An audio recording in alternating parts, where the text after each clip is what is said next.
have a whole bunch of announcements. So let me run through the announcements or reminders, and then I'll show you a couple things here that I've got. So don't forget, this is the time of year. If you haven't done a new membership class, you want to be doing those kind of things, getting that going. Baptisms, for sure want to be headed that direction. And don't forget to preach on the call, making sure that you're giving your folks in your churches a chance to respond to the call, whether that's full-time Sunday school or small groups, or maybe full-time in ministry following you, okay? Then make sure on your Easter events, one of the things you need to make sure you're doing, if you're doing Easter events, make sure you are getting names of people who are coming to the church for the Easter egg hunt or whatever you have to do. The easiest way to do that is to have a drawing for something and have them fill out paperwork for the drawing, the cards, and then you get that information and you can use it to contact them later. Then after Easter is come and see. You should have received a video today by email from Ange. And then on Facebook, there is another, or the same video is on Facebook. So you can send that out to your church or show it at your church, whatever you want to do.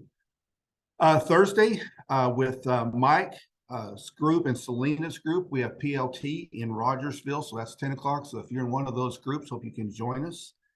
The singles are in April 28th, 9th, and 30th are at CTR for their yearly event. And then don't forget about May, using May as a strong month. May is always a good month to use. Baby Day can be your first Sunday, second day is Mother's Day, third day is Grad Day. And those are all events you can invite people into your church. And if you work it right, May can be a huge month because grandmas and grandpas are going to come to Baby Day, and aunts and uncles. And of course, Mother's Day is almost, the stats are telling us that Mother's Day is becoming one of the largest Sundays in the church world. And then, of course, Grad Day, if you have grads, honor them, get the families in, make it a big deal for them. All right. Then, of course, VBS is coming, camps are coming up.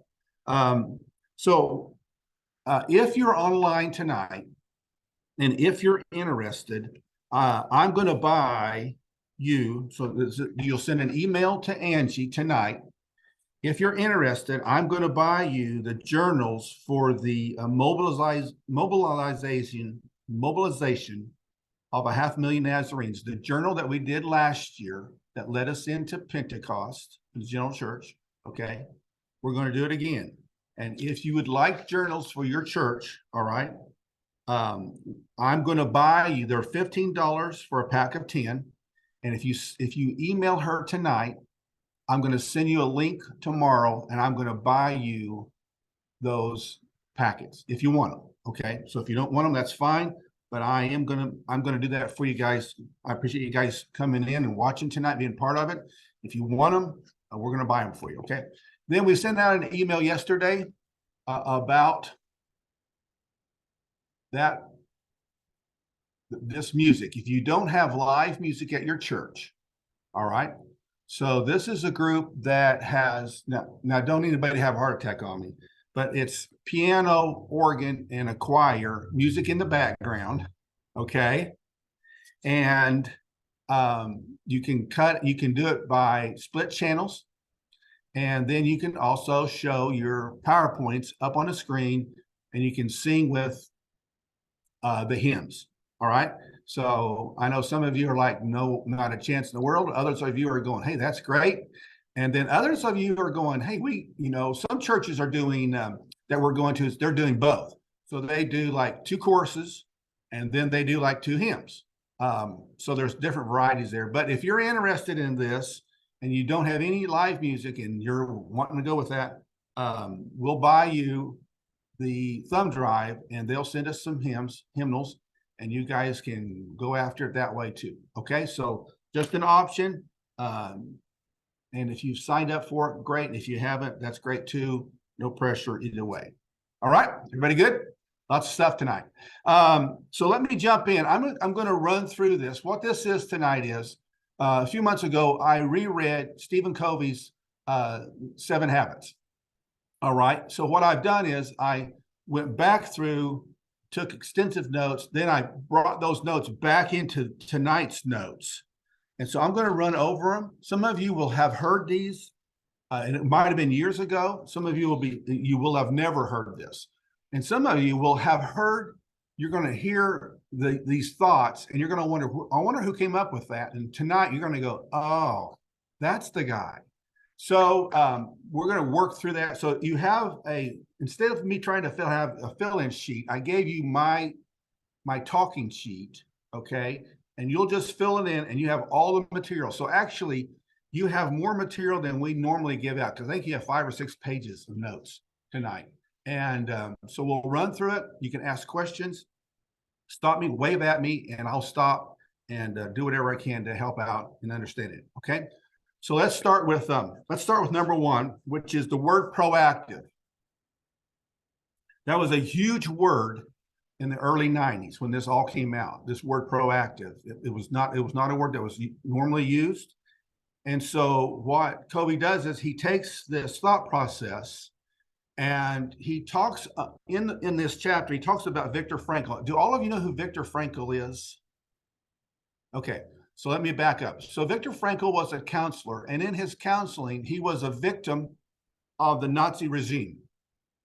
And while he was in prison, he said, I don't have to be down, and I don't have to be defeated because I'm in prison. I'm going to make a choice today, and today I'm going to rejoice. I'm going to be happy. I'm going to be privileged that I'm in this situation. So Viktor Frankl went against everything that he had taught. If you studied Freud at all, Freud talks about that you are formed by your environment, and that you can't escape it. It's going to show up no matter what you do. Even if you try to submerge it, it will show back up. And Frankl comes along and says, I don't buy that. I think you can be different.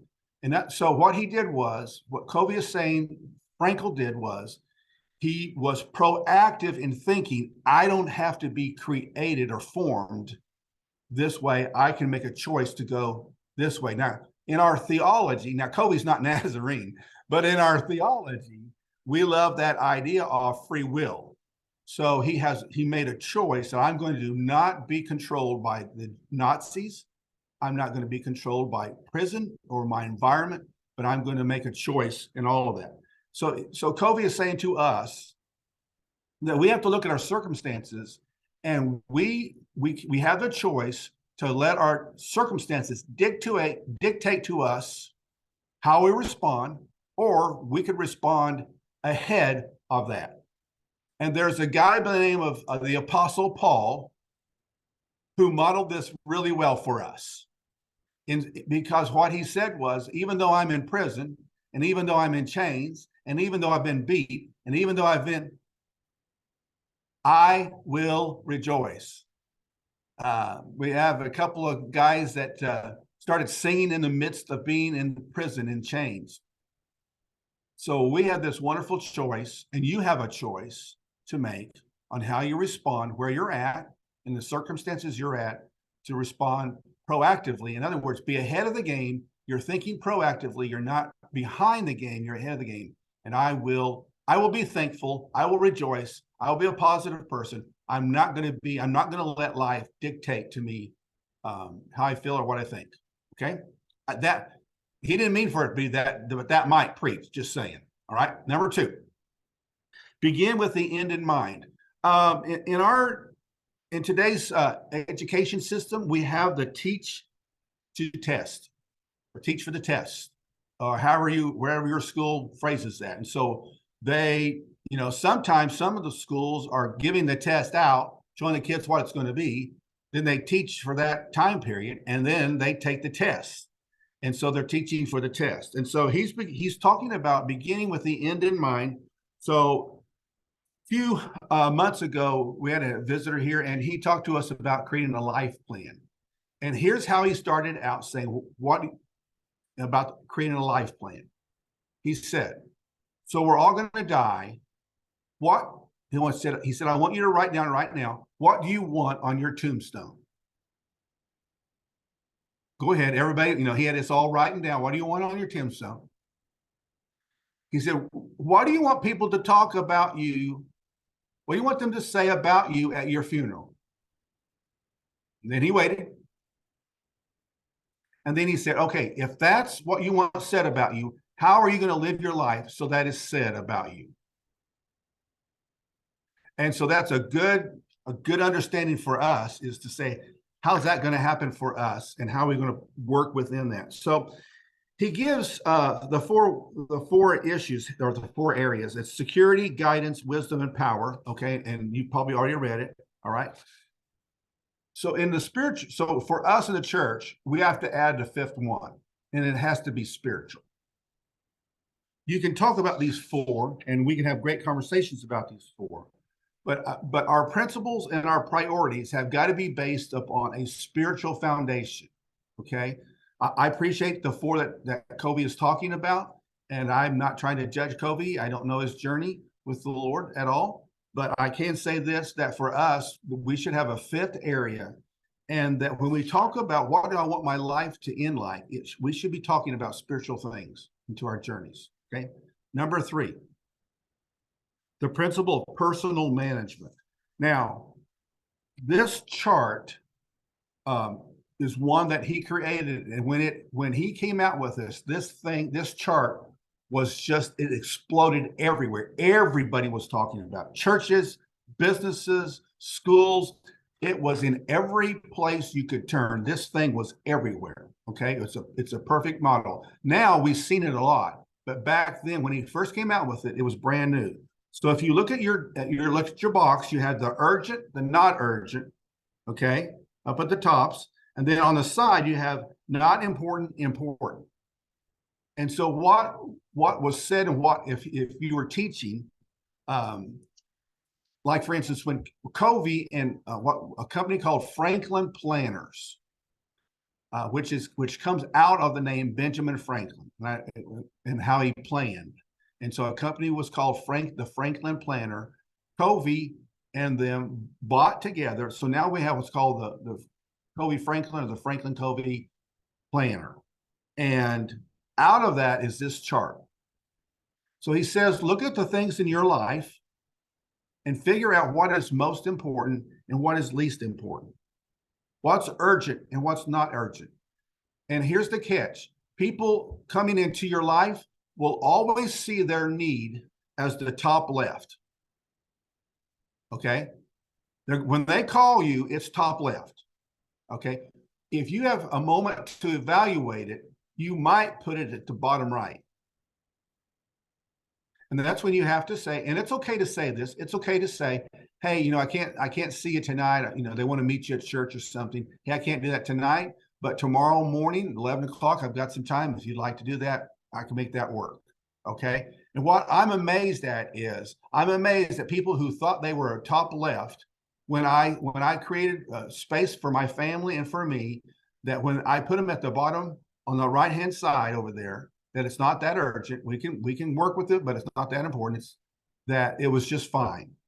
Okay. Their marriage actually lasted, and the kids didn't kill each other, and on it goes. So you guys have all been in those situations. If not, you will be. Okay. So on your own personal journey, look at that chart and say, okay, what do I have to do so that I can keep things in that top left box that need to stay in the top left box? So we're at what priority is board meetings? What priority is church? What priority is counseling? What priority is time with your husband or your wife? And the list goes on. So this box will help you dictate that in a powerful way. Anybody got any questions on that one? Because that one is, to me, is really good. When it first came out, I was overwhelmed with that, but it's really, really helpful. All right, number 4, the principle of interpersonal leadership. So this is leading from the inside. It's talking about how do you determine your commitments and issues in your own life. So you can see the bottom is courage, low to high, and consideration, low to high. Okay, so this has to do with personalities, how you're working with people, how key issues come into your life. And you'll see here in a little bit, he will merge this with number 6, principle number 6. So principle 4 is when I'm working with you and I give or take in situations, am I going to live in the win-win, or am I going to live in the lose-win? Is somebody always going to lose when I'm dealing with people? This is going to be a lose-lose, or it's going to be a win-lose. In other words, they win, I lose, or I lose, they win. You have to figure that box out. Okay. So your consideration, your courage to stand up for yourself, the courage to make good decisions, the courage to lead well in your environment, I think are really, really important. You can see there, what I've done is I created page numbers for you. So if you have the book or you get the book, you can look on the page numbers on the topics that we're talking about. Okay, so if that helps you out. But you look at the one that says page 233, it says first see the problem from the other point.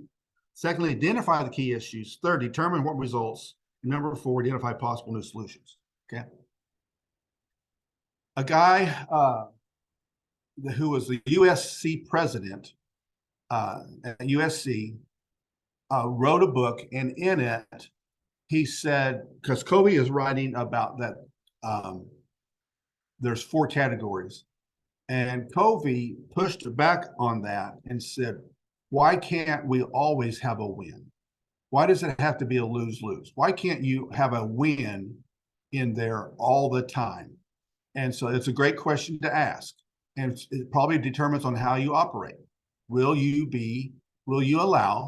listen to people long enough to figure out an option in all of that?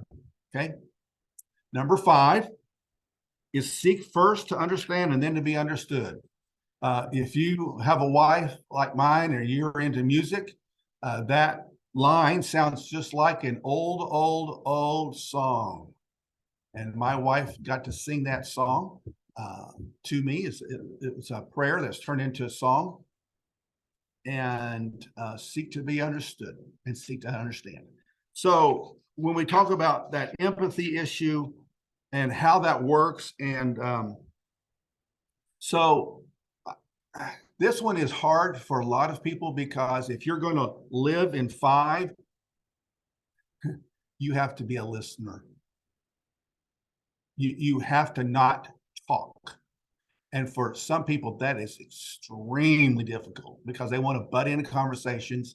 Because what we have a tendency to do is we think when we butt in. When I was reading some stuff here recently, about a year ago, and it was hard on me, because I realized, okay, Phil, this book is talking to you. Is when I butt in, what I'm saying is that my thoughts and my vocabulary is more important than yours. So I have worked hard at, even though I have a thought formulating, it's like, just wait, just wait. And if you're really bad at it, it's like, just wait. And the third time is like, oh my word, I want to jump in on this so bad. Okay. So that's what we've done. Now, he goes in this chapter, he talks about, and I love this part, he talks about, so we have verbal communication, and then we have nonverbal communication. So he says in this chapter, and I think it's pretty much across the board, 10% of all communication is verbal, all right? 30% is represented by sounds, the sounds that we make, and 60% is our body language. In other words, what he's trying to say is that most of our language is done by body language. So if you don't think that's the case, just tie your hands up next Sunday morning and see how well you do preaching. You'll find out, okay, that's not going to happen. And if you're watching Stephen Manley and he can't use his hands, you just lost half the message. We have laughed so much with him. When he first came out, I was buying the cassette tapes. And that was the big, you were in the Manly Club or whatever, and I was buying I wanted to be like him. And if I ever told you the story, I tried to preach 2 messages like him. That was a flop. I learned really quick. I'll let him be Steve Manley, and I probably ought to learn how to be Phil Rhodes. So anyway, I was listening to his tapes, but if you watched him preach, he would say, and And then he looks at something and if you're there, you know what he's talking about. You finish the sentence. But if you're on a cassette tape, you're like, well, what did he say? What do you look at? What did he do? So I finally had to quit because I was like, I'm losing half of the message. I have no idea what he's talking about. Of course, everybody in the church that they were recording, they all knew exactly where he's at. So anyway, nonverbal is really a large part of our conversation. Number 6, principle of creative cooperation. This goes back to the win-win. Okay. Now, if you have not read yet the 5 dysfunctions of a team by Patrick Lencioni, all right, I want to highly recommend right here that you do that. If you've not read it, you can take your board through it. So I'm working with some pastors right now. We're working on Darren Brown's book, and some of them the other day said, well, could we take our board through Darren Brown's book? And I'm like, yes. It's called the book Shift. It's a great book. And so you could do that. This Patrick Lencioni's book, 5 Dysfunctions of a Team, you could do the same thing. You take your team through it. And the number one dysfunction is, and you're seeing it on this chart, is trust. If you don't have trust on your board, trust in your church, trust on your team, you're going to have real problems. And so that's what Covey is saying here is trust. And then once you have the trust, and then you have the cooperation. And if you can get both of those working where they trust you and they cooperate with you and you're leading them, then you can take that thing up that chart and get out to the win-win category. All right. The last chart on that page is how some of us live life. We have an idea, and so does somebody else. And we're like, well, you're not listening to me. And the other person's going, you haven't listened to a word I said. Now, how many of you have had that argument with your spouse? Are guilty, all right? So I'm just saying this is a perfect model of when you have 2 forces that are coming together and neither give, okay, that's not a win, all right? But when you can work together and move it up the chart, then you have your win. All right, number 7 is sharpen the saw. To me, this is always a funny one when he was, because I've heard him talk and give these. So if you go to the bottom chart first, okay, it's the learn, commit, do. Learn, commit, do.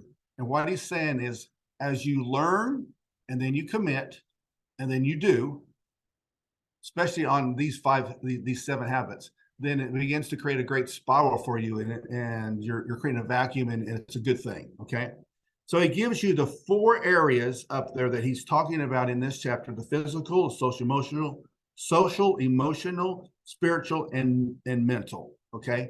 So let me back that up and let me say this. I cut wood in the winter. Fact is, I'm going to go cut some wood here in a few days for a year or 2 down the road. One of the things I've learned is after I cut about 2 tanks at the most of gas, my chain gets dull.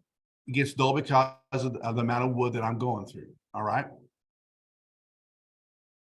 If I keep that chain on there, I can cut wood. But the chips that I'm cutting, that's coming out of the log from the chain, get smaller and smaller and smaller. So finally, it'll become like dust. And what I find is I can spend the same amount of energy and I get about 1/3 of the work done when my chain is dull. Okay. Now, if I stop and I sharpen the chain, I just touch it up and I sharpen it, all of a sudden I'm back to cutting full speed. All right. So here's what some of us do in life. We go and we go and we go, and we end up with a dull chain, and we're spending an immense amount of energy, but the production rate is very small. So what I'm asking you to do is I'm asking you to stop and sharpen your chain so that your production amount for the amount of energy that you put out is the best amount possible. Does that all make sense to everybody? I know that's a weird illustration, but it's the best one I could come up with to describe this issue, okay? So in your life, the physical, the social, emotional, the spiritual, and the mental, okay? It's a chance for you to look at those four things in your life, and are you sharp in them? So for instance, if you're a person that watches TV all the time, or you always have your phone on, but you're never processing and you're never reading, and maybe you're never journaling, okay, then you're going to be low on the mental one. Your blade is going to be dull. All right. If you come over to the social emotional, if you never empathize with anybody, I mean, you never look at somebody's life and go, man, I bet that really hurts. If you don't do that, if you don't have the ability to do that, your chain is dull. Okay. If you're not exercising, if you're not watching what you're eating, if you're kind of, you're letting stress just consume you, then your blade is dull. And the last one is spiritual. And that's us. If there's things in your life that you're battling, you're not taking care of, and you're not spending time with the Lord, your blade will be dull. You'll give out the same amount of energy, but it'll be about a third of the production. You've got to make sure that you've sharpened the saw in your own life in all these four categories. Okay, so that's his 7 habits that he talks about, and I think they're really, really helpful to us in that. So any questions or anything I can clarify tonight? You have a lot of information I gave to you. I didn't read all the quotes, but any questions real quick? I didn't catch number 6. I couldn't hear you. Okay. Principle of creative cooperation. Creative cooperation.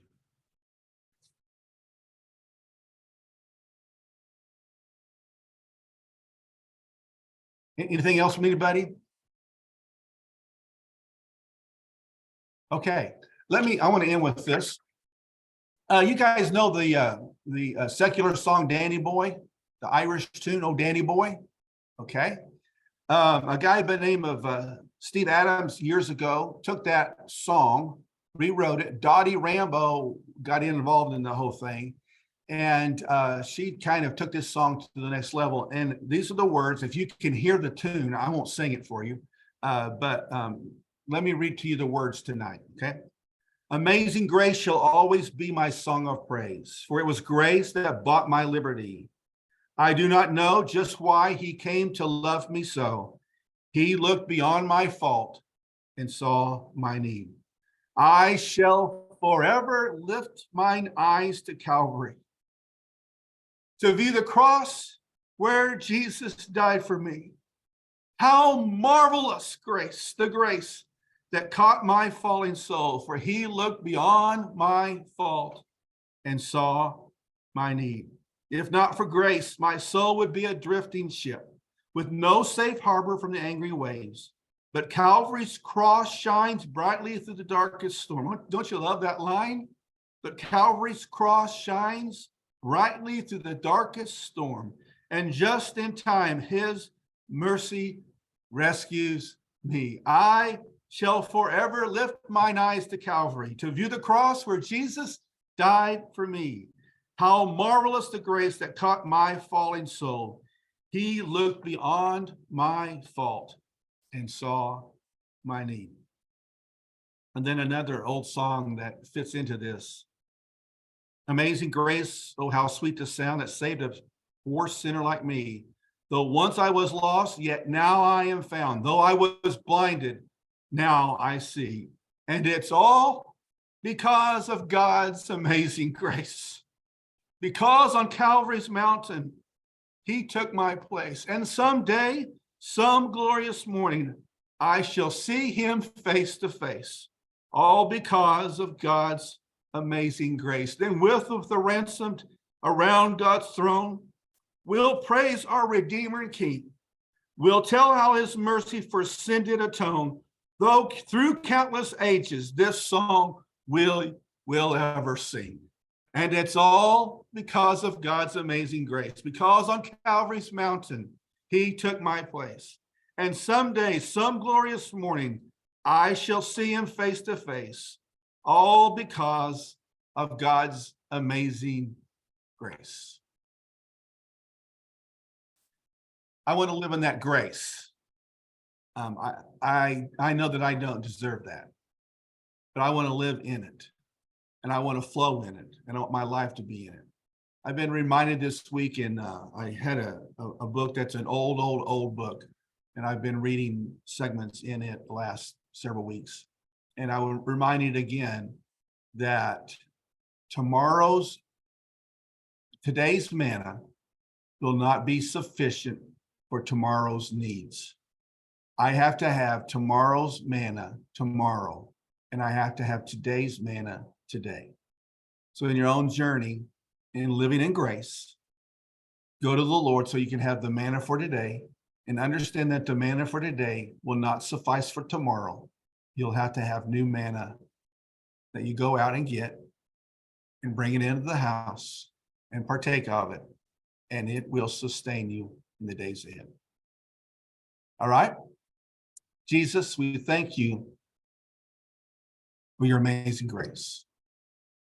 I thank you for each of the individuals that are here tonight with us. And I pray that somehow, even as the ones who will later come on later and watch it recorded and so on, I pray that this day would be filled with your grace. I pray that they would extend grace to those around them, and they would receive grace from you.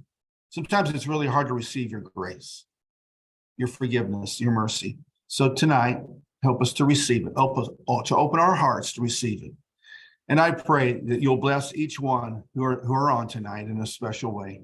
I pray that something that's said tonight would key, and maybe it would be something, a tool that they could use in their ministry that would help them in the days, weeks, months, years ahead. So tonight, we just give to you our lives. We give to you our dreams and our hopes. We pray that you'll be thrilled with our offering, and that you would use it for your glory. Now, may your richness of the relationship, may the richness of your relationship in our lives overwhelm us. And we pray these things in Jesus' name. Amen. Hey, thanks for joining tonight. I appreciate everybody's time. I know everybody's got 1,000 things going on, and those who are watching from recording, I know you'll be watching later on. So God bless all of you. And if I can do something for you, you let me know. Okay. So I want to stay on in case somebody needs to talk with me, but you guys have a great evening. And it's been raining here all day, but maybe we'll see some sun here real soon, and we'll see some trees burst out in green. All right. Good night, you guys.